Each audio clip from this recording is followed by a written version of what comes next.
वृंदावनेश्वरी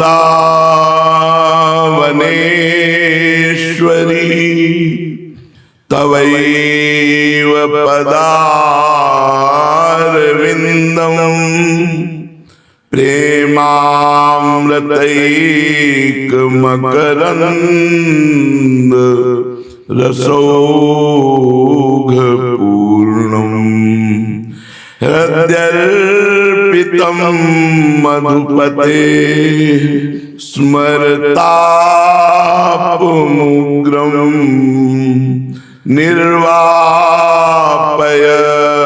परमो शीतलमाश्रयामि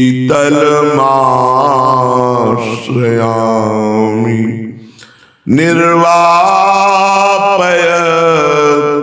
परम शीतलमाश्रयामि।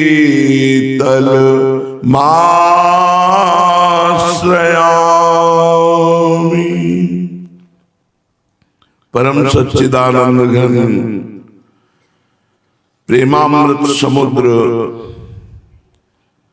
महाकरुणा में पतित पावन श्री वृंदावन धाम के लाडले युगल सरकार प्राणाराध्य प्राण प्रिय श्री श्यामा श्याम जो समस्त सहचरी वृंद खग मृग पशु पंछी तरुलता श्री यमुना रसरानी रजरानी समस्त ब्रजवासी परिकर के चरणों में कोटिशाह प्रणाम कोटिशाह नमन नमस्कार। इस जगत में ऐसा भगवान की माया का प्रभाव है कि सबको मरते देखकर भी हमें लगता है कि हमारा शरीर नहीं छूटेगा। सबको भोगों में रत और असंतुष्ट देख करके भी हमारा मन कहता है कि भोगों में ही संतोष है, भोगों में ही सुख है, भोगों में ही आनंद है। सबको बिछुड़ते देख करके भी हमारा मन कहता है हमारा परिवार हमसे नहीं बिछुड़ेगा। ऐसा भ्रम बैठ गया है। यहाँ केवल आए हैं अपना काम बनाने के लिए, वो है निरंतर भजन, निरंतर भगवत चिंतन। हमारे मनुष्य जीवन का प्रधान कर्तव्य है भगवत स्मरण। उससे हम बिल्कुल दूर हैं। निरंतर की तो बात जाने दो, 24 घंटे में कुछ मिनट लगातार भगवान का चिंतन नहीं बनता। कोई तुम्हारे काम आने वाला नहीं है, न मित्र न पुत्र न पत्नी न परिवार न मकान न ये शरीर न इस शरीर के द्वारा कमाया हुआ धन, कुछ काम आने वाला नहीं। एकमात्र जितना भगवान नाम स्मरण कर लोगे, जितना भगवत आराधना कर लोगे, जितना परोपकार कर लोगे, जितना दूसरों को सुख पहुंचाओगे, वही तुम्हारे काम आएगा, अन्यथा नहीं। पर भगवान के श्री माया का प्रभाव है कि वो ये समझने ही नहीं देते। ना तन से भगवत सेवा, ना मन से भगवत स्मरण, ना धन से समाज सेवा। बस वही मन भोगों का चिंतन करते हुए संग्रह करते करते मर जाता है और कुछ हाथ नहीं लगता। इसलिए श्री पाद प्रबोधानंद जी महाराज कह रहे हैं, कातव कांता कास्तव तनया स्थिरमति रेतन मृति मनुगणया अहा कि मध्य न पश्यसि मरणम तव पर वृंदावन में शरणम। कातव कांता कास्तव तनया स्थिरमति रेतन मृति मनुगणया। ए भाई, तुम स्थिर बुद्धि से अभी सोचो कि मैं तो मरा तो अमर हो जाओगे। मरो रे जोगी मरो, मरनो है अति मीठो, ऐसे मर के देखो जैसे गोरख मर दीठो। गोरखनाथ जी कहते हैं, जैसे हमने अपने मन को मार करके परमात्मा प्राप्ति की, ऐसे मरो, ऐसे मन को मारो, ऐसे इंद्रिय विजयी बनो। गलत आचरणों की तरफ जाते हुए मन को रोको भगवान नाम के बल से, और ये विचार पक्का कर लो का तव कांता, कौन तुम्हारी पत्नी? पूर्व जन्म में तुम्हारे परिवार था, तुम्हें याद है? आगे जन्म में जहां जाओगे तो इसका भी याद नहीं होगा। शरीर छूटते ही सब स्मृति खत्म हो जाती है। अभी 9 महीने मां के गर्भ में रहे, 1 सेकंड की भी स्मृति नहीं है। इतना तो विस्मृति के गर्भ में हम चले गए कि इसी जन्म की बातें याद नहीं है, फिर पूर्व जन्म की तो बात जाने दो। ये हमारी जन्म मरण परंपरा चलती रहेगी अगर भगवत प्राप्ति नहीं हुई। भगवत प्राप्ति में जो बाधक है वो कह रहे कास्तव कांता, कौन तुम्हारी स्त्री? कास्तव पुत्राः, कौन तुम्हारा पुत्र? स्थिर मति सोचो, तुम अभी गए तो कौन तुम्हारे साथ है? आहा कि मध्य न पश्यसि मरणम, तुम क्यों अपनी मृत्यु को सन्मुख नहीं देख रहे हो और प्रमादवश जीवन को नष्ट कर रहे हो? तव पर वृंदावन में शरण आ जाओ, वृंदावन की शरण में हो जाओ तो वृंदावन रसिकों का संग देगा और रसिकों से प्रिया प्रीतम की उपासना का रंग चढ़ेगा। तो अजस्रम सगंधैर व्यजनवर तांबूल मृदपत, जैसे आज मकर संक्रांति है, बहुत लोग दान पुण्य और क्या क्या सब, इसमें विशेष पर्व है ये, इसमें दान पुण्य, भगवत अनुष्ठान, भगवत आराधना, इसका विशेष महत्व होता है। तो सबसे बड़ा पुण्य क्या है? भगवत सेवा। इससे बड़ा कोई पुण्य नहीं है, भगवत सेवा से बढ़कर कोई पुण्य नहीं है। सुदामा जी के 2 मुट्ठी तंदुर खा करके अनंत ब्रह्मांडों को तृप्त कर दिया भगवान ने। सबरी जी के बेर पाकर भगवान ने अनंत ब्रह्मांडों को तृप्त कर दिया, क्योंकि रोम रोम में ब्रह्मांड वास करते हैं। ब्रह्मांड निकाया निर्मित माया रोम रोम प्रतिवेद कहे। ऐसे भगवान श्री हरि और प्रिया की आराधना से बढ़कर कोई सुकृत नहीं है। बोले जब वृंदावन के रसिकों का संग करोगे तो अजस्रम सगंधैर व्यजनवर तांबूल मृदुपत सुषंवाहैर दिव्याभरण वसनाद्यै प्रणयिनो महाप्रेमावेशो पुलक रस घूर्णायित तनुः सदा राधा दासी स्मर हृदय सेवा विदधति। तो तुम्हें राधा और किशोरी जी की दास्यता मिल जाएगी, जो बहुत बड़ी पदवी है। यदि आप श्री जी को चंवर डुला रहे हैं, इससे बड़ा कोई पुण्य नहीं हो सकता। त्रिभुवन में कोई पुण्य नहीं। पृथ्वी की संपूर्ण परिक्रमा, संपूर्ण महामंगल अवसरों में स्वर्ण, रुपया, भोजन, वस्त्र, ये दान, काशी आदि में विविध प्रकार के दान, कन्यादान और भी जितने भी दान हैं, ये सब प्रिया प्रीतम की सेवा के स्थूलवी कला के बराबर नहीं। पीछे सुना चुके हैं। अगर हम श्री जी को पंखा झल रहे हैं, इससे बड़ा कोई पुण्य नहीं। श्री जी को व्यजन चंवर कर रहे हैं, श्री जी को तांबूल अर्पित कर रहे हैं, श्री जी को इत्र अर्पित कर रहे हैं, श्री जी को पुष्प, श्री जी को पोशाक, श्री जी को भोग, इससे बड़ा कोई पुण्य नहीं। क्योंकि यही सेवा पुण्य प्रिया प्रीतम को अधीन कर देता है। किसी और पुण्य में ताकत नहीं। पुण्य तो केवल स्वर्गलोक तक ले जा सकते हैं। और भी जो साधनाएं हैं, तपस्या आदि, तप लोक, जन लोक, महालोक, ब्रह्म लोक, बस ये भगवत सेवा रूपी महान सुकृत प्रिया प्रीतम की प्राप्ति करा देता है। तो कह रहे जब यहाँ वृंदावन के रसिकों का संग करोगे तो तुम्हें प्रिया प्रीतम की शरणागति मिलेगी और फिर सेवा मिलेगी। युगल किशोर को नित्य माला, गंध, चमर, व्यजन, तांबूल, मृदु मधुर, धीरे धीरे पाद संवाहन आदि, दिव्य वसन भूषण आदि अर्पित इसने कर दिया तो उसको एक पदवी मिलती है, राधा दासी पदवी। ये हरिदासों से भी श्रेष्ठ है। जो भगवान के नित्य भक्त दास हैं, उनके लिए भी जो दुर्लभ पदवी है वो है राधा दासी पदवी। इसमें श्री जी के चरण दबाने को, श्री जी के चरणों में महावर लगाने को, श्री जी को पान की बीड़ी अर्पित करने को, श्री जी को श्रृंगार करके श्री जी को वन विहार कराना, रस के लिए बड़ा अद्भुत सुख। इस सुख के आगे मोक्ष सुख भी नहीं है। तो जो श्री जी की सेवा परायण है, ऐसे जनों को हम नमस्कार करते हैं। हमारी श्री जी बड़ा दुलार करती हैं। ददाना तांबूलम प्रीतम मुखेंदौ सपुलकम। सखी ने तांबूल दिया श्री लाडली जी को। हमारे यहाँ की दस रीति है, पहले प्रियाजू की सेवा होती है, पहले प्रियाजू को पवाया जाता है, इससे लालजू को बड़ा सुख होता है। तो श्री प्रियाजू के कर कमल में जब सहचरी ने पान की बीड़ी दी, ददाना तांबूलम तो प्रीतम मुखेंदौ सपुलकम, पुलकित होकर लाडली जू ने अपने कर कमल से लालजू को बीड़ी पवाई।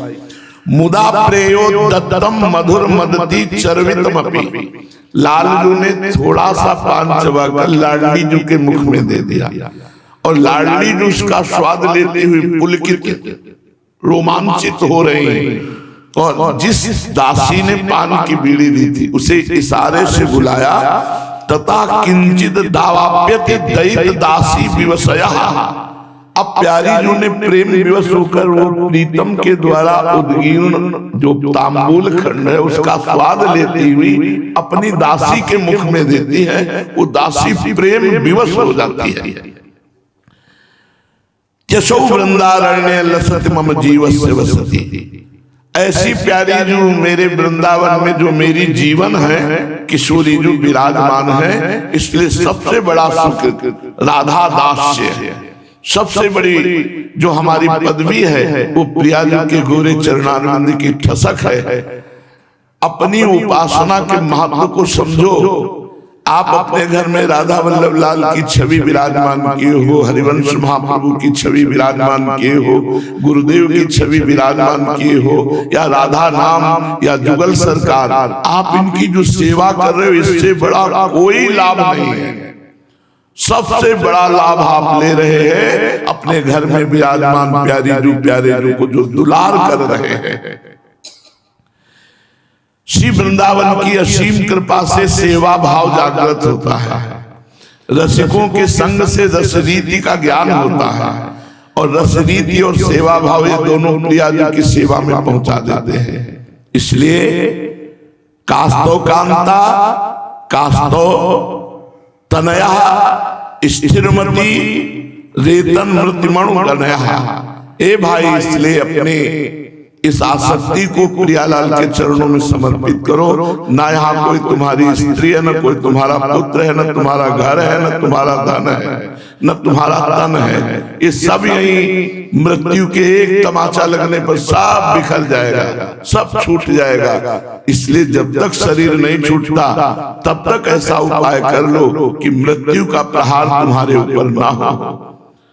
जो भगवत प्रेमी महात्मा जन है उनका शरीर जब छूटता है तो उनको कोई कष्ट नहीं होता। जो जन्मत मरत दुषा होई, जो भजन करते हैं उनके अंतिम समय में प्रिया प्रीतम उनके मानस पटल पर होते हैं। और शरीर ऐसे छूट जाता है जैसे मत वाले गजराज के गले से मल्ली की माला टूट जाए, जूही मालती आदि की माला टूट जाए, उसे पता भी न चले, ऐसे शरीर छूटता है। इसलिए शरीर रहते रहते जब तक बीमारी नहीं आ रही, मृत्यु नहीं आ रही, तब तक ऐसा भजन करो, ऐसे प्रियालाल की सेवा करो कि हम जन्म मरण के चक्र से मुक्त हो जाए। यही सबसे बड़ा लाभ है। पूज्य पाद श्री उड़िया बाबा जी महाराज महापुरुषों के वचन व्यवहार और परमार्थ दोनों में पुष्ट कर देते हैं। जिसे भक्ति की ऊंचाई पर चढ़ना है तो हमारे इष्ट के अनंत नाम है, अनंत रूप है। हम अनंत नाम और अनंत रूपों में चित्त नहीं लगा सकते। इसलिए जो गुरुदेव ने नाम दिया है, जो गुरुदेव ने रूप दिया है, उसी में आसक्त हो जाओ। पूज्यपाद हमारे प्रभु के अनंत नाम है, अनंत रूप है। हम एक साथ सबकी आराधना नहीं कर सकते। एक है साधे सब सधे, और सब साधे सब जाए। एक को पकड़ लो, जो गुरुदेव ने नाम दिया, जो गुरुदेव ने मंत्र दिया, जो गुरुदेव ने इष्ट रूप दिया, उसी में चित्त को अर्पित कर दो। उपासक को चाहिए कि अपने इष्ट देव को पवा करके ही पावे, चाहे वो पानी क्यों न हो। यदि इष्ट देव को अर्पित कर देते हो तो निर्दोष प्रसाद हो जाता है। वो निर्दोष प्रसाद भगवत भक्ति बढ़ाता है। पहली बात, अपने इष्ट के अनन्य होकर जो गुरुदेव ने नाम रूप लीला दिया है उसी में आसक्त हो। दूसरी बात, बिना इष्ट को पवाए कुछ भी अपनी जबान पर मत रखो। अगर इष्ट को अर्पित नहीं किया, मनिया पाओगे तो अपराध बन जाएगा यदि आप शरणागत हो, वैष्णव हो। और ब्रजवासियों का टुकड़ा तो महाप्रसाद ही है। जो भगवान का निरंतर चिंतन करते रहते हैं वही वास्तविक भगवान के भक्त हैं। भजन करने वालों को परनिंदा कथन और श्रवण से बचना चाहिए। ये भजन में बहुत बाधक है। ये भजन करने की वृत्ति क्षीण कर देती है। इसलिए कभी किसी की निंदा मत सुनो, कभी किसी की निंदा मत करो।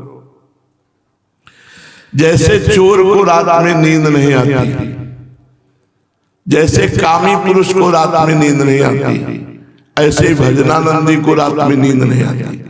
वो अपने प्रभु का चिंतन करने में, प्रभु के नाम जप में इतना लुभायमान होता है कि उसे नींद अच्छी नहीं लगती। सुने न काहू की कही, कहा न अपनी बात, नारायण व रूप में मगन रहे दिन रात। किसी की सुने नहीं, अपनी सुनाए नहीं, चुपचाप एकांत में खूब अपने इष्ट देव का नाम जप करे, उनके रूप का ध्यान करे, उनके लीलाओं का श्रवण करे, गायन करे। निष्ठा एक ही होती है और वो दृढ़ हो जानी चाहिए। जैसे गुरु निष्ठा, नाम निष्ठा, धाम निष्ठा, ये अलग अलग निष्ठाएं। कोई एक निष्ठा तो चयन कर लो। आजीवन अखंड वृंदावन वास, मर चाहे जाऊं वृंदावन से बाहर नहीं जाऊंगा, ये धाम निष्ठ। चाहे जो कुछ हो, चाहे किसी भी श्वास में नाम नहीं रुकने पाएगा। अब चाहे मृत्यु जैसा कष्ट हो या परमेष्ठी ब्रह्मा के पद का लुभायमान सुख हो, अब मैं अपने प्रभु के स्मरण को छोड़ नहीं सकता। ये नाम निष्ठ।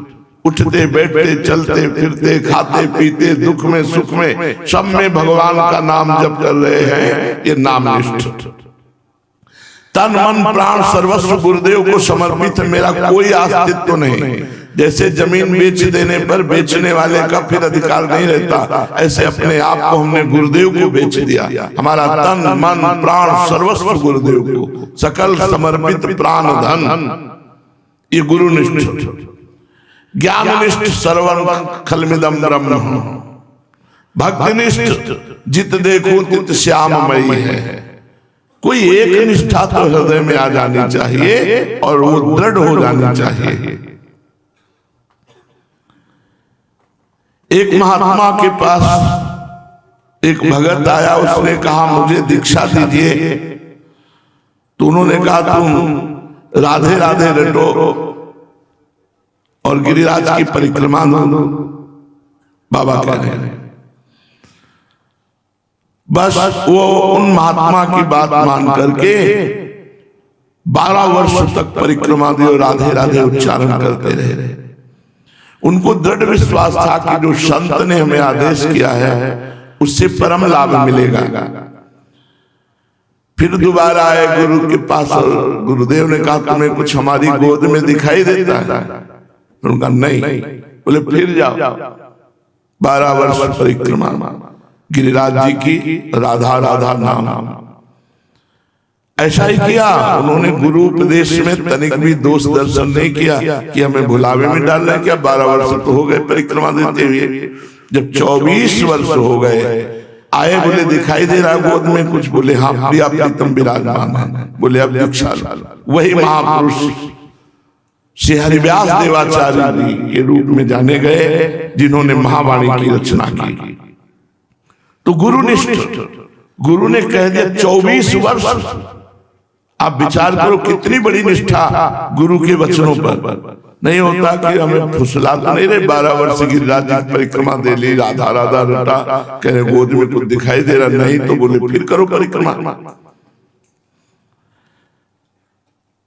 तो गुरुनिष्ठ, नामनिष्ठ, धामनिष्ठ, ज्ञाननिष्ठ, भक्तिनिष्ठ, कोई एक निष्ठा तो हृदय में आ जाए। मंगल में भगवान श्री हरि का सम्मान करो, बार बार उनको प्रणाम करो, बार बार उनका स्मरण करो, प्रत्येक वस्तु व्यक्ति स्थान में उन्हीं हरि को देखने की चेष्टा करो, निरंतर उन्हीं से प्रीति करो, उन्हीं के लिए रो, उन्हीं के लिए जियो, हो गया सब काम। रुक्मिणी जी से भगवान ने कहा कि तुमने सब राजाओं को छोड़कर मुझे पति क्यों बनाया?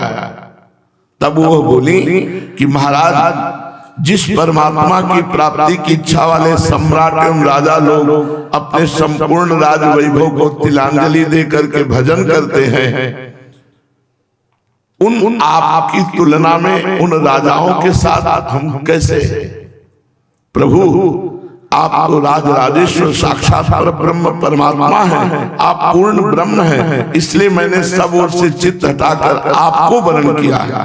बस यही बात सीखनी है, सब ओर से चित्त हटाकर केवल प्रभु को वर्ण करना, श्री भगवान को अपने आप को अर्पित कर देना। भजन में सबसे ज्यादा बाधक है स्त्री दर्शन, स्त्री भोग चिंतन, स्त्री का सौंदर्य वर्णन, एकांत में स्त्री के साथ संभाषण, एकांत में स्त्री का स्पर्श। कोई भी हो अगर ऐसा करता है तो कभी भगवत प्राप्ति नहीं कर सकता। पूज्य पादुरिया बाबा जी महाराज, जो भगवत विग्रह के दर्शन करता है, संत भक्तों के दर्शन करता है, भगवत चिंतन करता है, भगवत गुणानुवाद करता है, भगवत भक्तों के साथ बैठकर सत्संग करता है एवं भगवत भक्तों की सेवा करता है, वो निश्चित भगवत प्राप्ति कर लेगा। भगवत भजन करने वाले उत्तम उपासकों को ये हमारी बात समझनी चाहिए। क्या हम सत्संग करें पर उसी महात्मा का करें जो हमारे इष्ट से मिलता हो, हमारी रस रीति से मिलता हो, मन मिलता हो, ऐसे महात्मा से संग करें। पर निंदा, पर स्त्री, पर धन, इससे सदैव दूर रहो। किसी भी संसारिक पुरुष से कभी भी प्रियता मत करो, प्रीति मत करो।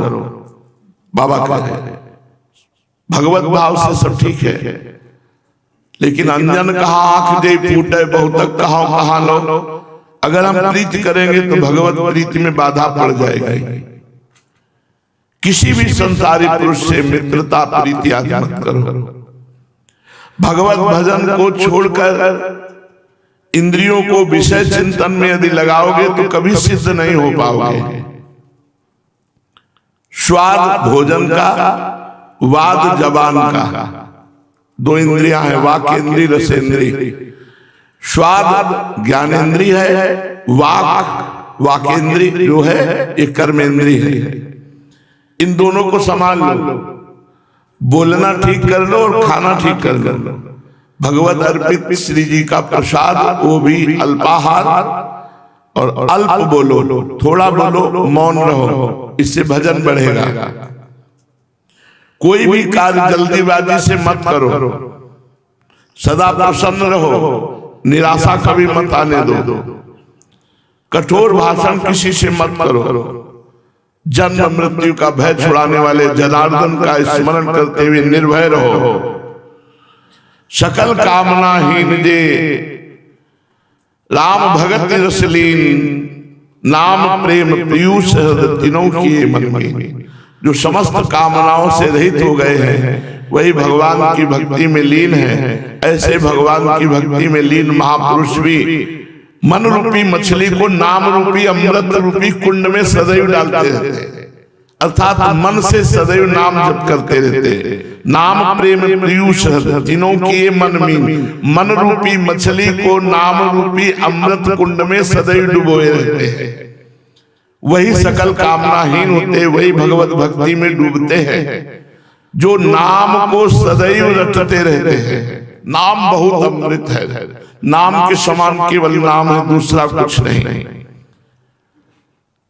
कहा जाता है भगवान सिर्फ भाव के भूखे हैं, भगवान सिर्फ भाव से मिलते हैं और भाव संतों के संग से प्राप्त होता है। बहुत लोग गंगा स्नान करने जाते हैं किंतु वे भगवान का नाम जप करते हुए नहीं जाते, वो प्रपंच की बातें करते हैं, इसलिए विशेष गंगा स्नान का लाभ नहीं मिलता। गंगा स्नान जब जाए तो मौन होके जाए, नाम निरंतर चले और बस ऐसे गोता भर लगावे, वहां शरीर मला नहीं जाता, कपड़े नहीं धोए जाते, ऐसे गोता लगाया, बाहर निकल आए, कपड़े अपने पॉलिथीन में डाल करके अपने बाथरूम में धोना और शरीर को मलना नहीं, कभी धारा में, चाहे यमुना स्नान हो चाहे गंगा, बस ऐसे जितनी डुबकी लगाना पड़े, 10, 20, 11, 21 जितने लगाओ, ऐसे नहीं कर मल छुड़ाने की भावना नहीं करनी, बस केवल डुबकी मारनी जाती है और चले आते हैं। मैं श्री भगवान का हूं और श्री भगवान मेरे हैं, इस अभिमान में भक्त को सदैव मस्त रहना चाहिए। बड़े कृपालु भगवान हैं, उनकी कृपा एक एक लीला में उनकी कृपा दिखाई देती है। इसीलिए भगवद आश्रय ही सबसे बड़ा आश्रय है। हमारे पूर्व प्रारब्ध प्रहार करते हैं और भगवान उससे हमें बचा लेते हैं। हरि की असीम कृपा हर क्षण अनुभव में आती है, असीम कृपा हर क्षण अनुभव में। मैं भगवान का हूं, भगवान श्री हरि मेरे हैं, ऐसे भाव में मस्त रहना चाहिए। शास्त्र और आचार्य की बात अक्षरशः माननी चाहिए। जो शास्त्र कह रहे हैं, जो गुरुदेव कह रहे हैं, वो अक्षरशः बात माननी चाहिए। जैसे एक हवा बादल पैदा करती तो दूसरी हवा उसी बादल को नष्ट कर देती। पूर्व की वायु चले तो बादल की सृष्टि हो जाती है और पछियाव चले पश्चिम वायु तो नष्ट कर देती है। ऐसे ही संसार की बातें, भोगों की बातें, नाना प्रकार प्रपंच की बातें हमारे हृदय में माया का सत्यत्व भाव पैदा करती है और गुरु की बातें, संत की बातें, शास्त्र की बातें ये उस माया प्रपंच के राग का नाश कर देती है। जन्म जन्मांतरों से हमारा विषयों में अनुराग रहा है, भगवान में अनुराग होना इसीलिए कठिन है। तो जिनका भगवान से अनुराग है, ऐसे संतों से अनुराग कर लो तो भगवान से अनुराग हो जाएगा। आजकल लोग संतों से भी जाकर के सांसारिक लाभ की बातें करते हैं। एक बंशी वाले बाबा थे, 20 वर्ष पहले की बात होगी, रमण रेती में रज थी उस समय, यहीं पड़े रहते थे। तो हम 3 बजे परिक्रमा लगा के उनके पास 1-2 मिनट रुकते थे, बहुत विरक्त और भजनानंदी से। तो कराह रहे थे, तो हमने कहा बाबा क्या हुआ? तो उन्हें दिखाया लाठी से मारे गए थे। उनका क्यों मारा? बोले परसों आए थे सट्टे वाले, पूछ रहे थे नंबर, तो हमने कुछ नहीं बताया। हमने कहा जाओ, तो पता नहीं उसी जाओ में उन्होंने क्या नंबर ढूंढ लिया और नहीं लगा, तो हमें आज रात्रि क्या कि बहुत मारा, लातों से मारा, डंडों से मारा। तो कह रहे कि कुछ ऐसे लोग होते हैं जो संतों से सट्टे पूछते हैं, संतों से सांसारिक लाभ की बात पूछते हैं। तो आप ये समझो, जिन्होंने भजन के बल से भगवान को अधीन किया है, उन संतों के संग से माया मुक्त होने वाली बात पूछो, माया में फंसाने वाली नहीं। यदि एक भी बात किसी संत की तुम जीवन में उतार लो तो तुम्हें आनंद की अनुभूति हो जाएगी। जब तक तुम किसी संत महापुरुष को अपना नहीं मानते, उनकी बात स्वीकार नहीं करते, तब तक तुम्हारा मंगल नहीं हो सकता, चाहे जो उपाय कर लो। हाथ उठाए कहत हो, कहा बजाऊं ढोल, श्वासा खाली जात है, जामे 3 लोग का मोल। 3 लोग की संपत्ति बराबरी नहीं कर सकती एक श्वास की कीमत जो है। हम एक श्वास में बोले राधा, 3 लोग की संपत्ति इसके सामने कुछ नहीं। ऐसी कीमती श्वासों को भगवान नाम में लगाओ। चलते हैं श्रीमद् भागवत महापुराण, बड़ा रोचक प्रसंग है। इसके प्रसंग से हमें भावना बनती है कि हमारी लाडली जो कितनी सुंदर होंगी। एकांत में द्वारिकाधीश है तो हमारे ब्रजेंद्र नंदन ही, एकांत में राधा राधा राधा, और जब कोई आ जाता तो शांत हो जाते, राधा राधा करके अश्रु मोचन करते। एक दिन रुक्मिणी जी ने देखा और छुप गए, तो देखा प्रभु विकल हो गए, राधा राधा अश्रु प्रवाह। रुक्मिणी जी धीरे से गई, रहा नहीं गया और प्रभु के चरणों को चापते हुए कहा, प्रभु मैं आपसे एक बात पूछती हूं, वैसे तो मुझे त्रिभुवन सुंदरी कहते हैं, लक्ष्मी अवतार है, फिर भी सत्यभामा जी बहुत सुंदर है, जाम्बवती जी भी त्रिपुर सुंदरी अम्बा के ही अंश से हैं, कालिंदी जी भी स्वयं सुंदरता का स्वरूप है। हम अष्टपट रानियां 16,100 रानियां, क्या कोई ऐसा नहीं है कि राधा की स्मृति को खींच सके, कि आपके हृदय में जो राधा की स्मृति बैठी है वो स्मृति चुरा ले? हम में से कोई सुंदर नहीं है। भगवान ने कहा कि नहीं, तुम सब बहुत सुशील सुंदर सेवापरायण हो, पर राधा तो राधा ही है। कहा प्रभु हम में कोई सुंदर नहीं, उनका राधा तो राधा ही है। कहा प्रभु एक बार मुझे देखने का अवसर कभी मिलेगा? तो भगवान ने कहा कि ब्रजजन यहां आएंगे नहीं, और आपको लेकर ब्रजजनों के बीच में हम पहुंच नहीं सकते। कभी कोई ऐसा अवसर लगे तो हो सकता है, नहीं तो असंभव सा लगता है। राधा किशोरी के दर्शन असंभव सा लगता है। तो एक समय सर्वग्रास सूर्य ग्रहण लगा, ऐसा प्रलय के समय लगता है। मनुष्यों को ज्योतिषियों के द्वारा उस ग्रहण का पहले से ही पता चल जाता है।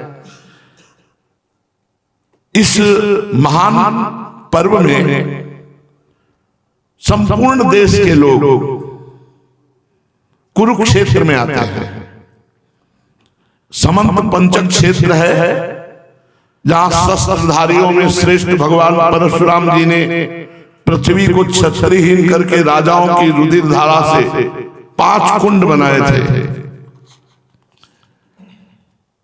कोई साधारण मनुष्य अपने पाप की निवृत्ति के लिए जैसे प्रायश्चित करता है, वैसे ही सर्वशक्तिमान भगवान परशुराम ने अपने साथ कर्म का कुछ संबंध न होने पर भी लोक मर्यादा की रक्षा के लिए वहीं पर यज्ञ किया था। इस सर्वग्रहण सूर्य ग्रहण में भारतवर्ष के सभी प्रांतों की जनता प्राय आती है कुरुक्षेत्र में। उनमें से अक्रूर, वसुदेव, उग्रसेन आदि बड़े बूढ़े तथा गद, प्रद्युम्न, शांबादि अन्य दिवंशी अपने अपने पापों का नाश करने के लिए सब कुरुक्षेत्र आए। प्रद्युम्न नंदन अनिरुद्ध, यदुवंशी सेनापति कृतवर्मा, सुचंद, सुक, सारण आदि के साथ नगर की रक्षा के लिए द्वारिका में रह गए और प्रायः सब लोग आए। यदुवंशी एक तो स्वभाव से ही परम तेजस्वी, क्योंकि भगवान के अंश से, और गले में स्वर्ण की माला, दिव्य हार, रत्नों के हार, हीरों के हार, पुष्पों के हार, बहुमूल्य वस्त्र कवचों से सुसज्जित होकर बड़ी शोभा बढ़ गई। वे तीर्थ यात्रा के पथ में देवताओं के विमान के समान रथों, समुद्र की तरंगों के समान चलने वाले घोड़ों, बादलों के समान विशाल काय, गर्जना करते हुए हाथियों और विद्याधरों के समान मनुष्यों के द्वारा ढोई जाने वाली पालकियों पर अपनी पत्नियों के साथ सवार होकर के कुरुक्षेत्र के मानो स्वर्ग के बड़े बड़े लोकपाल यात्रा कर रहे हो, ऐसी शोभा। महाभाग्यवान यदुवंशियों ने कुरुक्षेत्र में पहुंचकर एकाग्रचित्त से संयम पूर्वक स्नान किया और ग्रहण के उपलक्ष्य में निश्चित काल तक उपवास किया। जब ग्रहण संपन्न हुआ तो ब्राह्मणों को गौदान किया। ऐसी गौओं का दान किया जिन्हें वस्त्रों की सुंदर सुंदर झूले, पुष्पमालाएं, सोने की जंजीरें ये सब सजाई गई थी। इसके बाद जब ग्रहण का मोक्ष हो गया तो परशुराम जी के बनाए हुए कुंडों में यदुवंशियों ने बुद्धि पूर्वक स्नान किया। फिर बहुत से ब्राह्मणों को सुंदर सुंदर पकवान पवाया और अपने मन में संकल्प किया कि हमारे श्री कृष्ण के चरणों में हमारी प्रीति हो, हमारे श्री कृष्ण, हमारे प्रभु श्री कृष्ण के चरणों में हमारी प्रेम भक्ति हो, प्रीति हो, यही दान पुण्य का फल मांगा। भगवान श्री कृष्ण को ही अपना आदर्श और इष्ट देव मानने वाले यदुवंशियों ने ब्राह्मणों से अनुमति लेकर फिर प्रसाद पाया और ठंडी छाया वाले वृक्षों के नीचे अपने अपने अनुसार डेरा डाला, तंबू लगाए।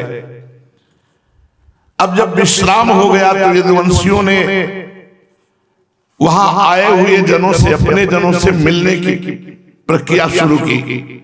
मत्स्य देश, उसीनर नरेश, कौशल देश, विदर्भ देश, पुरुष, संजय, कंबोज, कैकय, मद्र, कुंती, आनर्त, केरल एवं अनेकों देशों के सैकड़ों नरपति आए हुए थे। परीक्षित इसके अतिरिक्त परम हितैषी, परम बंधु नंद बाबा और समस्त ब्रज से गोप और गोपियां ये सब वहां पहुंचे हुए थे। यादवों ने, यदुवंशियों ने सबसे मिलकर वार्तालाप किया। सबके हृदय कमल, मुख कमल आनंद से खिल उठे। एक दूसरे को भुजाओं में भरकर, नेत्रों से अश्रुओं की झड़ी लगाकर हर गोप भगवान श्री कृष्ण से मिलता। सबकी बोलती बंद थी, केवल आंखों से बात हो रही थी।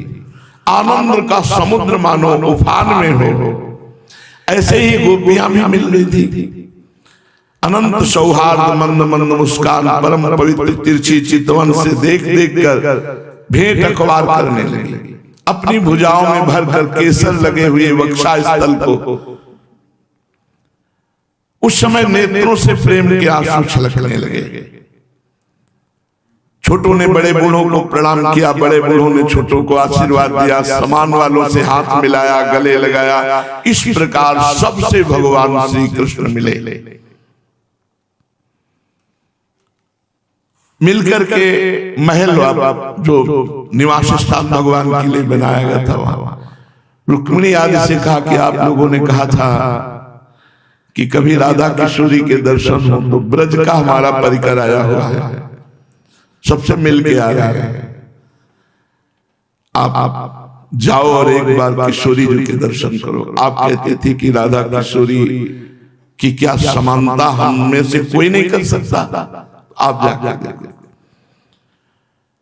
जो छड़ीदार रक्षक थे, वो जहां किशोरी जी का शिविर बना हुआ था, वहां तो प्रथम द्वार पर जो राधा दासी विराजमान थी, ऐसी सुंदरता, लक्ष्मी कोटि विलक्ष लक्षण रसल लीला किशोरी सतई राधाज्यम ब्रजमंडली मधुरम राधा विधानम परम। करोड़ करोड़ लक्ष्मी आश्चर्यचकित हो जाए तो लक्ष्मी का अवतार श्री रुक्मिणी जी और प्रधान प्रधान अष्टपटरानियां पीछे उनके, उन्होंने देखा तो उन्होंने यही समझा कि यही राधा किशोरी। इतनी सखियां सुंदर कि झुककर ऐसे, तो उनका स्वामिनी जो अंदर तो फूल की छड़ी लिए हुए दूसरी द्वार पर फिर झुक गई कि ये हो न हो राधा किशोरी होगी। इतनी सुंदर तो हमने कभी नहीं देखा। उन्होंने कहा स्वामी जो 7 देवड़ी, हर देवड़ी पे जो सखी विराजमान थी उसको उन्होंने राधा किशोरी, जे ही 7वें द्वार पर गई तो इतना तेज विराजमान था स्वामिनी जी के श्रीअंगों का कि देखने में सब असमर्थ रहे, प्रेम विकल हो गए। ललितादि नित्य सहचरियां जो ब्रजमंडल में अलग अलग गांव में प्रकट हुई, प्रिया जी के आसपास ही सब है अष्ट सखियों के गांव। उन सखियों ने प्रिया जी का चरणामृत जैसे देवर्षि नारद जी को पिला, ऐसे चरणामृत। तब उन्होंने देखा तेजो रूप निकुंज कलयन नेत्रादि पिंडस्थ महातेज के भीतर अनंत बिजलियों की कांति हमारी लाडली अब सबके मुख से हा राधा अश्रुप्रभा सबसे प्रिया जो मिली, जब ये वापस गई तो खुद रो रही थी, हा राधा।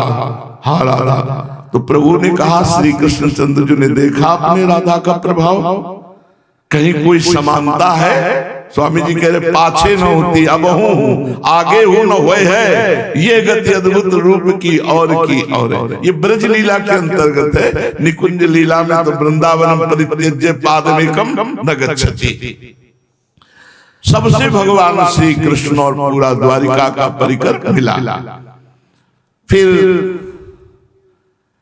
हस्तिनापुर के परिकर से मिले।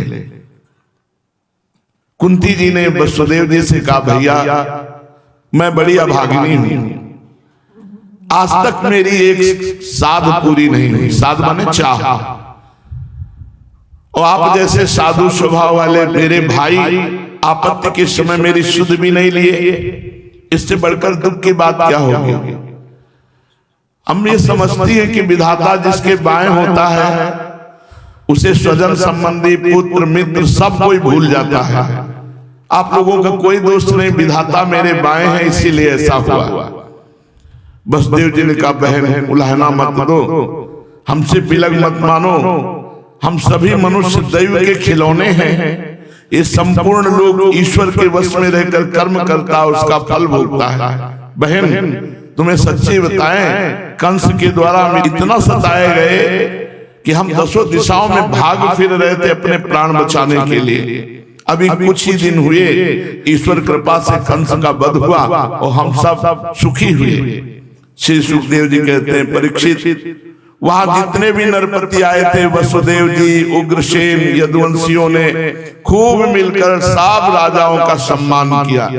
भगवान श्री कृष्ण का दर्शन पाकर परमानंद में अनुभव करते हुए समस्त राजा शांति का अनुभव किए। परीक्षित, भीष्म पितामह, द्रोणाचार्य, धृतराष्ट्र, दुर्योधन आदि पुत्रों के साथ गांधारी, पत्नियों के सहित युधिष्ठिर आदि पांडव, कुंती, संजय, विदुर, कृपाचार्य, कुंतीभोज, विराट, भीष्मक, महाराज नग्नजित, पुरजित, द्रुपद, शल्य, धृष्टकेतु, काशी नरेश, दम्भोज, विशालाक्ष, मिथिला नरेश, मद्र नरेश, कैकेय नरेश, युधामन्यु, सुशर्मा, अपने पुत्रों के साथ वाली और दूसरे भी युधिष्ठिर के अनुयायी नरपति भगवान श्री कृष्ण का परम सुंदर स्वरूप देखकर विस्मित हो गए, आनंदित हो गए। वे बलराम जी तथा भगवान श्री कृष्ण से भली भांति सम्मान प्राप्त करके बड़े आनंद से श्री कृष्ण के स्वजनों यदुवंशियों की प्रशंसा करने लगे। उन लोगों ने मुख्यतया उग्रसेन जी को संबोधित करके कहा, भोजराज उग्रसेन जी, सच पूछिए तो इस जगत में मनुष्यों में आप लोगों का जीवन ही सफल है, धन्य है, धन्य है, धन्य है। क्योंकि जिन श्री कृष्ण का दर्शन बड़े बड़े योगियों के लिए भी दुर्लभ है, उग्रसेन जी आप रोज देखते रहते हैं उन्हीं प्रभु को। वेदों ने बड़े आदर के साथ भगवान श्री कृष्ण की कीर्ति का गान किया है। भगवान श्री कृष्ण के चरण धोवन का जल गंगा जल, उनकी वाणी शास्त्र और कीर्ति इस जगत को अत्यंत पवित्र कर रही है। अभी हम लोगों के जीवन की ही बात है, समय के फेर से पृथ्वी का सारा सौभाग्य नष्ट हो चुका था, परंतु भगवान श्री कृष्ण के चरण कमलों के स्पर्श से पृथ्वी में फिर समस्त शक्तियों का संचार हो गया। अब वो फिर हमारी समस्त अभिलाषाओं मनोरथों को पूर्ण करने लगी। उग्रसेन जी, आप लोगों का श्री कृष्ण के साथ गोत्र संबंध है। यही नहीं, आप हर समय उनका दर्शन और स्पर्श प्राप्त करते रहते हैं। आप उनके साथ चलते हैं, बोलते हैं, सोते हैं, बैठते हैं, खाते पीते हैं। यूं तो आप लोग गृहस्थी की झंझटों में फंसे रहते हैं, जो सीधा नरक का मार्ग है यदि भजन ना हो तो। परंतु आप लोगों के घर में सर्वव्यापक भगवान श्री हरि मूर्तिमान रूप से निवास करते हैं, जिनके दर्शन मात्र से स्वर्ग और मोक्ष तक की अभिलाषा मिट जाती है। श्री सुखदेव जी कहते हैं, परीक्षित, इसके बाद नंद बाबा अपने परिकर के साथ श्री कृष्ण और बलराम जी से मिले। नंद आदि गोपों को देखकर सब आनंद से युक्त हो गए और इस प्रकार खड़े हुए मानो मृत शरीर में प्राणों का संचार हो गया हो। वे लोग एक दूसरे से मिलने के लिए बहुत दिनों से आतुर हो रहे थे, इसलिए एक दूसरे को बहुत देर तक गाढ़ आलिंगन करके छाती से लगाए रहे। नंद बाबा बलराम जी, नंद बाबा श्री कृष्ण चंद्र जी। वसुदेव जी ने अत्यंत प्रेम और आनंद से विवल होकर नंद जी को हृदय से लगा लिया। अब एक एक सारी बातें याद आने लगी। कंस किस प्रकार सताता था, किस प्रकार उन्होंने अपने पुत्र को गोकुल में ले जाकर नंद बाबा के घर विराजमान किया। भगवान श्री कृष्ण और बलराम जी तो मैया यशोदा के चरण पकड़ लिए। नंद बाबा मैया यशोदा उनको हृदय से लगाकर दुलार करती है। परीक्षित, उस समय भगवान श्री कृष्ण और बलराम जी की आंखों से अश्रु चल रहे थे जब यशोदा मैया दुलार कर रही थी। वे कुछ भी बोल न सके। यशोदा जी ने गोद में बैठा लिया श्री कृष्ण और बलराम को। द्वारिकाधीश हैं, सयाने हो गए, लेकिन माँ के लिए तो बेटा ही है। और भुजाओं में भरकर गाढ़ा आलिंगन करके चिरकाल तक अपने हृदय से लगाए रखा।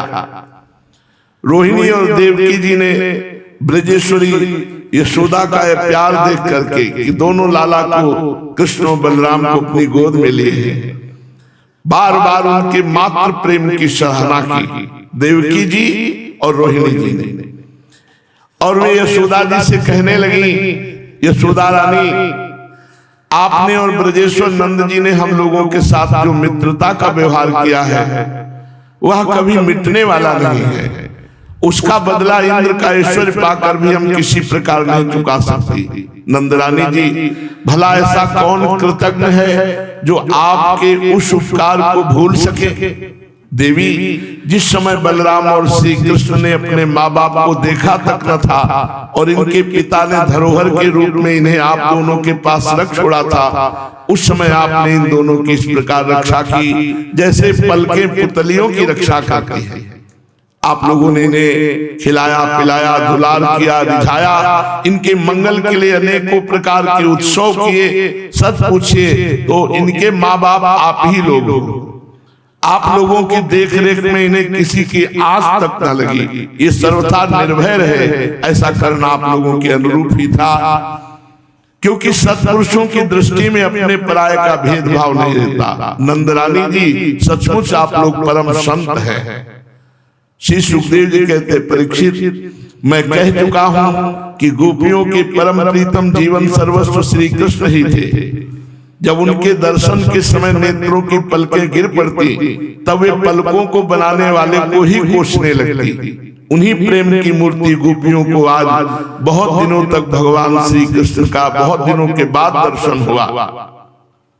उनके मन में इसके लिए कितनी लालसा थी, इसका अनुमान भी नहीं किया जा सकता। सब गोपियों ने नेत्रों के रास्ते अपने प्रीतम श्री कृष्ण को हृदय में ले जाकर गाढ़ आलिंगन किया और मन ही मन तन्मय हो गई। परीक्षित, कहां तक कहूं, गोपियां उस भाव को प्राप्त हो गईं जो नित्य निरंतर अभ्यास करने वाले योगियों के लिए भी अत्यंत दुर्लभ है। जब भगवान श्री कृष्ण ने देखा कि गोपियां मुझसे तदात्म को प्राप्त हो गई हैं, तो एकांत में सब गोपियों को हृदय से लगाया, कुशल मंगल पूछा और हंसते हुए बोले, गोपियों, हम लोग अपने स्वजन संबंधियों का काम करने के लिए ब्रज से बाहर चले आए और इस प्रकार तुम्हारी जैसी प्रेषियों को छोड़कर हम शत्रुओं का विनाश करने में उलझ गए। बहुत दिन बीत गए, क्या कभी तुम लोग हमारा स्मरण करती हो? मेरी प्यारी गोपियों, कहीं तुम लोगों के मन में ये आशंका तो नहीं हो गई कि मैं अकृतज्ञ हूं? ऐसा समझकर तुम लोग हमसे बुरा तो नहीं मानने लगी हो? निसंदेह भगवान ही प्राणियों के संयोग और वियोग के कारण हैं। जैसे वायु बादलों, तिनको, रुई और धूल के कणों को एक दूसरे से मिला देती, फिर स्वच्छंद रूप से उन्हें अलग अलग कर देती है, वैसे ही समस्त पदार्थों के निर्माता भगवान भी संयोग वियोग अपनी इच्छा अनुसार कराते रहते हैं। सखियों, ये बड़े सौभाग्य की बात है कि तुम सब लोगों को मेरा वह प्रेम प्राप्त हो चुका है जो मेरी ही प्राप्ति कराने वाला है, मेरा ही स्वरूप है। मेरे प्रति की हुई प्रेम भक्ति प्राणियों को अमृत पद अर्थात मेरा परम धाम प्रदान करने में समर्थ है। प्यारी गोपियों, जैसे घट पट आदि जितने भी भौतिक पदार्थ हैं, उनके आदि अंत और मध्य, बाहर और भीतर, उनका मूल कारण पृथ्वी, जलवायु, अग्नि, आकाश ओतप्रोत है। वैसे ही जितने भी पदार्थ हैं, उनके पहले, उनके पीछे, उनके बीच में, उनके बाहर, उनके भीतर केवल मैं ही मैं विराजमान भगवान कहते हैं। ये प्राणियों के शरीर में पांचों भूत कारण रूप से स्थित है। आत्मा भोक्ता के रूप में, जीव के रूप में स्थित है, परंतु मैं इन दोनों से परे अविनाशी सत्य हूं। ये दोनों मेरे ही अंदर प्रतीत हो रहे हैं, तुम लोग ऐसा अनुभव करो। परीक्षित, भगवान श्री कृष्ण इस प्रकार गोपियों को अध्यात्म ज्ञान की शिक्षा से शिक्षित किया। उसी उपदेश के बार बार स्मरण से गोपियों का जीवन कोश लिंग शरीर नष्ट हो गया और वे भगवत स्वरूप हो गई, भगवान को सदा सर्वदा के लिए प्राप्त हो गई। उन्होंने कहा, हे कमलनाभ, अगाध बोध संपन्न बड़े बड़े योगेश्वर अपने हृदय कमल में आपके चरण कमलों का चिंतन करते रहते हैं। प्रभु, जो लोग संसार के कुएं में गिरे हुए हैं, उन्हें उससे निकालने के लिए केवल समर्थ है आपके चरणारविंद। एकमात्र सहारा है आपके चरण कमल। प्रभु, ऐसी कृपा कीजिए कि आपका वह चरण कमल घर गृहस्थी के काम करते रहने पर भी सदा सर्वदा हमारे हृदय में विराजमान रहे और हम एक क्षण के लिए भी उसे ना भूलें। परीक्षित, भगवान श्री कृष्ण ही गोपियों को शिक्षा देने वाले हैं और वही उस शिक्षा के द्वारा प्राप्त होने वाले तत्व हैं।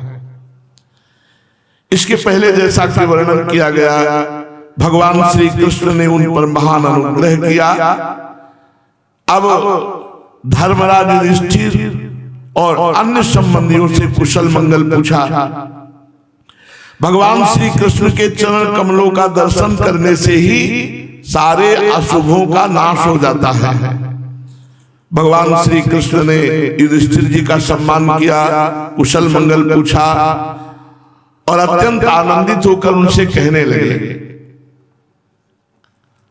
बड़े बड़े महापुरुष मन ही मन जिन श्री चरणारविंद मकरंद रस का पान करते रहते हैं, कभी कभी उनके मुख कमल से लीला कथा के रूप में वो छलक पड़ता है। प्रभु, इतना अद्भुत दिव्य रस है कि कोई भी प्राणी उसको पी ले तो जन्म मृत्यु के चक्कर में डालने वाली विस्मृति तथा अविद्या को नष्ट कर देता है। महाराज युधिष्ठिर ने कहा, भगवान आपके चरणारविंद मकरंद का प्रेम रस महात्मा जन पान करके तृप्त रहते हैं। कभी कभी उमंग आती है तो जब गान करते हैं आपकी लीला कथा, तो उस लीला कथा में इतनी सामर्थ्य है कि वो अविद्या को नष्ट कर देती, जन्म मरण के चक्र में डालने वाली अविद्या को नष्ट कर देती है। बड़े भाग्यशाली लोग हैं जो अपने कानों से आपकी लीला कथा जी भर करके पीते हैं। जो आपकी कथा एक बार भी सुनते हैं, उनका मंगल नहीं हो सकता। भगवान, आप एक रस ज्ञान स्वरूप और अखंड आनंद के समुद्र हैं। बुद्धि वृत्तियों के कारण होने वाली जागृत, स्वप्न, सुषुप्ति, ये तीनों अवस्थाएं आपके स्वयं प्रकाश स्वरूप तक पहुंच ही नहीं पाती, दूर से ही नष्ट हो जाती है। हे श्री कृष्ण, आप परमहंसों की एकमात्र गति हैं। समय के फेर से वेदों का ह्रास होते देखकर उनकी रक्षा के लिए आपने अपनी अचिंत योग माया के द्वारा मनुष्य का सा शरीर ग्रहण किया है। हम आपके चरणों में बार बार नमस्कार करते हैं। परीक्षित, जिस समय दूसरे लोग इस प्रकार भगवान श्री कृष्ण की स्तुति कर रहे थे, उसी समय यदुवंशी और कौरव कुल की स्त्रियां एकत्र होकर आपस में भगवान की त्रिभुवन विख्यात लीलाओं का वर्णन कर रही थी। अब मैं उनकी बातें तुम्हें सुनाता हूं। द्रौपदी जी ने कहा, हे रुक्मिणी जी, हे भद्रे, हे जाम्बवती, हे सत्य, हे सत्यभामे, हे कालिंदी, हे सैव्य, हे लक्ष्मणी, हे रोहिणी और अन्य श्री कृष्ण पत्नियों, तुम लोग हमें ये बताओ कि स्वयं भगवान श्री कृष्ण ने अपनी माया से लोगों का अनुकरण करते हुए तुम लोगों का किस प्रकार पाणी ग्रहण किया। रुक्मिणी जी ने कहा, द्रौपदी जी, जरासंध आदि सभी राजा चाहते थे कि मेरा विवाह शिशुपाल के साथ हो। इसके लिए सभी शस्त्र अस्त्र से सुसज्जित होकर युद्ध के लिए तैयार थे, परंतु भगवान मुझे वैसे ही हर लाए जैसे सिंह बकरी और भेड़ों के झुंड में से अपना भाग छीन ले जाए। क्यों न हो, जगत में जितने भी अजय वीर हैं उनके मुकुटों पर श्री कृष्ण की चरण धूलि शोभायमान होती है। द्रौपदी जी, मेरी तो यही अभिलाषा है। रुक्मिणी जी कहती है कि भगवान के वे ही समस्त संपत्ति और सौंदर्य के आश्रय चरण कमल जन्म जन्म मुझे आराधना करने के लिए प्राप्त हो, जन्म जन्म में उनकी चरण सेवा में लगी रहूं। फिर सत्यभामा जी ने कहा, द्रौपदी जी, मेरे पिताजी अपने भाई प्रसेन की मृत्यु से बहुत दुखी हो रहे थे, अतः उन्होंने उनके वध का कलंक भगवान पर लगा दिया। उस कलंक को दूर करने के लिए भगवान ने ऋक्षराज जाम्बवान पर विजय प्राप्त की और वह रत्न लाकर मेरे पिता को दे दिया। अब तो मेरे पिताजी मिथ्या कलंक लगाने के कारण डर गए। यद्यपि वे दूसरे को मेरा वाग्दान कर चुके थे, फिर भी उन्होंने समंतक मणि के साथ भगवान के चरणों में मुझे समर्पित किया। और मैं यही चाहूंगी, सत्यभामा जी कह रहे कि जन्म जन्म मुझे भगवान के चरणों की सेवकाई मिले। जाम्बवती जी ने कहा, द्रौपदी जी, मेरे पिता ऋक्षराज जाम्बवान को इस बात का पता न था कि ये ही मेरे स्वामी सीतापति हैं, इसलिए 27 दिन रात लड़ते रहे। 28वें दिन जब उन्होंने जाना कि ये हमारे भगवान श्री राम हैं, तब इनके चरण कमल पकड़कर समंतक मणि के साथ उपहार के रूप में मुझे समर्पित कर दिया। मैं भी यही चाहती हूँ कि जन्म जन्म इन्हीं की दासी बनी रहूं। कालिंदी जी, यमुना जी, कहा, द्रौपदी जी, जब भगवान को ये मालूम हुआ कि मैं उनके चरणों का स्पर्श करने की आशा विलासा से तपस्या कर रही हूँ, तब वे अपने सखा अर्जुन के साथ यमुना तट पर आए और मुझे स्वीकार कर लिया। मैं तो यही चाहूंगी कि भगवान श्री कृष्ण की घर बुहारने वाली मैं उनकी दासी बनी रहूं। यमुना जी ने कहा। मित्रविंदा जी ने कहा, द्रौपदी जी, मेरा स्वयंवर हो रहा था, वहां आकर भगवान ने सब राजाओं को जीत लिया, मुझे अपनी शोभामयी द्वारिकापुरी में ले आए। मेरे भाइयों ने भी मुझे भगवान से छुड़ाकर मेरा अपकार करना चाहा, परंतु उन्होंने, भगवान श्री कृष्ण ने उन्हें भी नीचा दिखा दिया। मैं भी ऐसा चाहती हूं कि जन्म जन्म भगवान के चरण धोने वाली मैं दासी बनी। सत्या जी ने कहा, द्रौपदी जी, मेरे पिताजी स्वयंवर में आए हुए राजाओं के बल पौरुष की परीक्षा के लिए बड़े बलवान और पराक्रमी तीखे सींग वाले 7 बैल रख छोड़े थे।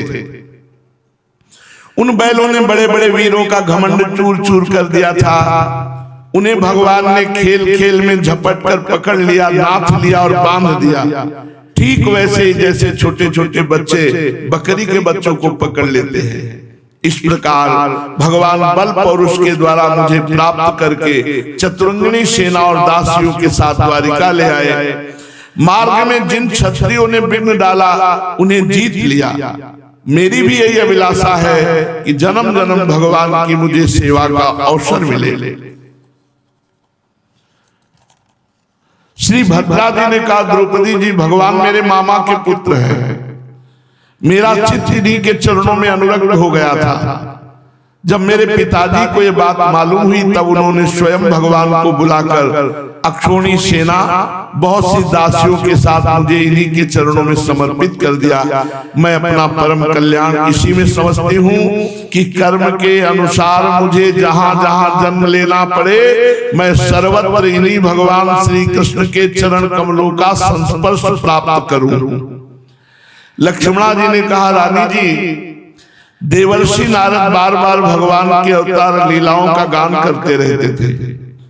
उसे सुनकर और सोचकर कि लक्ष्मी जी ने समस्त लोकपालों का त्याग करके भगवान का ही वरण किया, मेरा चित्त भगवान के चरणों में आसक्त हो गया।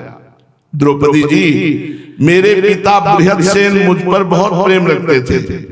जब उन्हें मेरा अभिप्राय मालूम हुआ कि मैं श्री कृष्ण से प्रेम करती हूँ, तब उन्होंने मेरी इच्छा की पूर्ति के लिए उपाय किया। द्रौपदी जी, जिस प्रकार पांडव वीर अर्जुन की प्राप्ति के लिए आपके पिता ने स्वयंवर में मत्स्य वेद का आयोजन किया था, उसी प्रकार मेरे पिता ने भी किया। आपके स्वयंवर की अपेक्षा हमारे यहाँ ये विशेषता थी कि मत्स्य बाहर से ढका हुआ था, केवल जल में ही उसकी परछाई दिख पड़ती थी। कहाँ मत्स्य ये दिखाई नहीं दे रहा, केवल जल में परछाई पड़ेगी और उसकी आंख को वेदना घूमते हुए मत्स्य, ये केवल भगवान ही कर सकते थे। जब ये समाचार राजाओं को मिला, तब सब ओर से समस्त अस्त्र शस्त्रों के तत्वों के हजारों राजा अपने अपने गुरुओं के साथ मेरे पिताजी की राजधानी में आने लगे। मेरे पिताजी आए हुए सभी राजाओं का बल पौरुष और अवस्था के अनुसार भलीभांति स्वागत सत्कार किया। उन लोगों ने मुझे प्राप्त करने की इच्छा से स्वयंवर सभा में रखे हुए धनुष और बाण उठाए। उनमें से कितने राजा तो धनुष पर प्रत्यंचा ही नहीं चढ़ा सके, धनुष को ज्यों का त्यों रख दिया। कईयों ने धनुष की डोरी को एक सिर से बांधकर दूसरे सिरे तक खींच लिया, परंतु उसे दूसरे सिरे से बांध न सके। ऐसा झटका लगा कि दूर गिरे जाके। रानी जी, बड़े बड़े प्रसिद्ध वीर जैसे जरासंध, अंबष्ट नरेश, शिशुपाल, भीमसेन, दुर्योधन, कर्ण, इन लोगों ने धनुष पर डोरी चढ़ा तो ली, परंतु मछली की स्थिति का पता न लगा सके। पांडव वीर अर्जुन ने जल में उस मछली की परछाई देख ली और ये भी जान लिया कि मछली कहाँ है। बड़ी सावधानी से बाण छोड़ा, परंतु उससे लक्ष्य वेद ना हुआ। उनके बाण ने केवल स्पर्श मात्र मछली का किया। रानी जी, इस प्रकार बड़े बड़े अभिमानियों का मान मर्दन हो गया। अधिकांश नरपतियों ने मुझे पाने की लालसा और लक्ष्य वेद की चेष्टा छोड़ दी। तब भगवान ने धनुष उठाकर खेल खेल में अनायास उस पर डोरी चढ़ा दी, बाण साधा और जल में केवल एक बार मछली की परछाई देखी और बाण मारा और मछली को मार के नीचे गिरा दिया। उस समय ठीक दोपहर हो रहा था। सर्वार्थ साधक अभिजीत नामक मुहूर्त बीत रहा था। देवी जी, उस समय पृथ्वी में जय जयकार होने लगी, आकाश में दुंदुभियां बजने लगी। बड़े बड़े देवता आनंद विवल होकर पुष्पों की वर्षा करने लगे। द्रौपदी जी, उसी समय मैंने रंगशाला में प्रवेश किया। मेरे पैरों के पाजेब रुंझुन रुंझुन बोल रहे थे। मैंने नए नए उत्तम रेशमी वस्त्र धारण कर रखे थे। मेरी चोटियों में मालाएं गुथी हुई थी और मुंह पर लज्जा मिश्रित मुस्कुराहट थी। मैं अपने हाथों में रत्नों का हार लिए हुए थी, जो बीच बीच में लगे हुए सोने के कारण और भी दमक रहा था। द्रौपदी जी, उस समय मेरा मुखमंडल घनी घुंघराली अलकों से सुशोभित हो रहा था। कपोलों पर कुंडलों की आभा पड़ने से और भी दमक उठा था। मैंने एक बार अपना मुख उठाकर चंद्रमा की किरणों के समान सुशीतल हास्य रेखा और तिरछी चितवन से राजाओं की तरफ देखा और फिर भगवान के गले में जयमाला डाली। मैंने ज्यों ही वरमाला पहनाई, त्यों ही मृदंग, पखावत, शंख, ढोल, नगारे आदि बाजे बजने लगे। नट और नर्तकियां नाचने लगी, गवैये गाने लगे। द्रौपदी जी, जब मैंने इस प्रकार अपने स्वामी प्रीतम भगवान को वरमाला पहना दी, उन्हें वरण कर लिया, तब कामातुर राजाओं को बड़ा डाह हुआ। वे चिढ़ गए। भगवान ने अपने श्रेष्ठ 4 घोड़ों वाले रथ पर मुझे चढ़ा लिया और हाथ में सारंग धनुष लेकर कवच पहनकर युद्ध करने के लिए रथ पर खड़े हो गए। दारुक ने सोने के साथ सामान से लदे हुए रथ को जब राजाओं के सामने से द्वारिका के लिए हाँक दिया, तो जैसे कोई सिंह हरिणों के बीच से अपना भाग ले जाए, उनमें से कुछ राजाओं ने धनुष लेकर युद्ध के लिए सज धज कर भगवान का पीछा किया। भगवान ने उन्हें सारंग धनुष की मार से ही रोक दिया। रानी जी, सारंग धनुष के छूटे हुए तीरों से किसी की बाह कट गई, किसी के पैर कट गए, किसी की गर्दन उतर गई। बहुत से लोग रणभूमि में सदा के लिए सो गए, बहुत से रणभूमि छोड़कर भाग गए।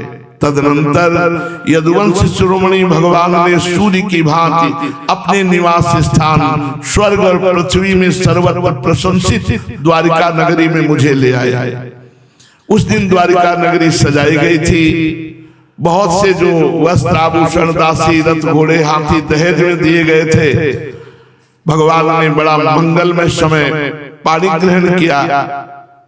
हमें लगता है कि हमने पूर्व जन्म में कोई बहुत बड़ी तपस्या की होगी, तभी हमें पति के रूप में श्री कृष्ण द्वारिकाधीश मिले। हम यही चाहते हैं कि आत्माराम भगवान श्री कृष्ण की मैं सदैव दासी बनी रहूं। 16,100 रानियों की तरफ से रोहिणी जी बोली, भौमासुर ने दिग्विजय के समय बहुत सी हम राजकुमारियों को जीतकर अपने महल में बंदी बना रखा था।